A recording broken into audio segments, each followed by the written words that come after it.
few days ago, over the internet, I watched Bill Moyers and Company. You know, he has a program every Friday night on television. I don't have a television, so I don't see it on the TV, but one can catch it on the internet over the archives. And he conducted an interview with somebody named Thomas Cahill, who is a historian of Western civilization, particularly focusing upon the development of Western civilization from the standpoint of religion. And he made a statement which struck me very deeply. In fact, I even wrote it down. He said that, and this is a man who's written 5 books on the history of the West, beginning from the earliest period. His most recent book has been on the Renaissance and the Enlightenment, and he plans to write the final book in the series on the development from the Enlightenment up to the 21st century. And what he said is that in all of his studies of history, he's come to the conclusion that there are only 2 movements in the world. One is the movement of kindness, the other is the movement of cruelty. And he said you can explain virtually all of world history in terms of the interplay of these 2 movements. And I find this statement particularly appropriate because the way I see our situation today, we are almost at a crossroads where humanity as a whole has to choose which course it's going to take, the course of cruelty or the course of kindness and compassion. We could see the course of cruelty exemplified in some of the acts that have been coming out from Congress recently. For example, ending unemployment insurance for 1.3 million unemployed Americans lost their insurance, their unemployment benefits just a few days ago. And over the coming year, 5 million people will be losing their unemployment benefits. People who have been seeking work for years, unable to find it, who are being put into situations, positions of desperation.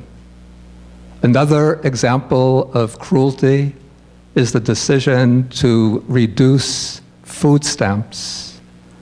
In the United States, there are some 48 million people who depend on food stamps. To feed their families, they have to use food stamps, and if the food stamps are withdrawn, they're left without ways to feed their families. And yet, what is the decision of our Congress? The Senate wants to cut food stamps by $4 billion over a 10-year period. The House of Representatives wants to cut food stamps by $40 billion over a 10-year period. And if people can't eat, then they can't live. And yet this is an example of the kind of cruelty that comes out from our representatives, our elected representatives. So we have to stand up as human beings, people of faith, for the course of kindness.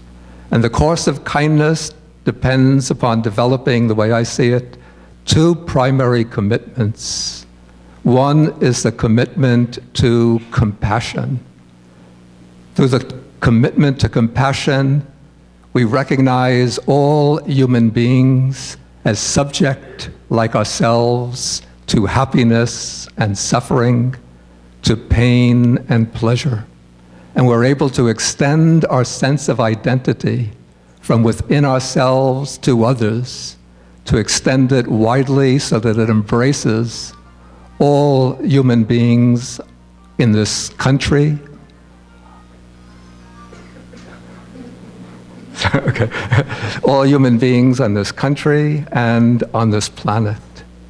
Through compassion, we feel their suffering as our own, and we're ready to act to alleviate their suffering. The other quality that we need to counter the movement of cruelty is a commitment to justice. A commitment to justice means that we recognize every human being as being of intrinsic and ultimate value. It means that we respect the inherent dignity of every person and the potential nobility of every person. And we commit ourselves to actions that will remove the obstacles to the fulfillment of their potential, and that we will take all measures possible that will help other people emerge from their confinement, from bondage, from misery, and fulfill their potential to develop their capacities for love, for wisdom, for inner freedom. And so as we find ourselves as people of faith facing a world that's at this crossroads, we have to renew our commitment to the course of kindness, compassion, and justice. And I think this would be a good commitment to carry us through the new year of 2014 and through the years that follow it. Just now, in conclusion, I would like to thank all of the members of the different faith communities who have come to participate in this interfaith prayer service by which we welcome the new year 2014. And I thank all of you who have come to participate in this event today. And so for all of you, I wish you again a very happy, successful, and peaceful new year. And now we have I think we're going to have a group photo, and then after that we have a very delicious banquet in the dining hall. So thank you, and may all blessings be with you.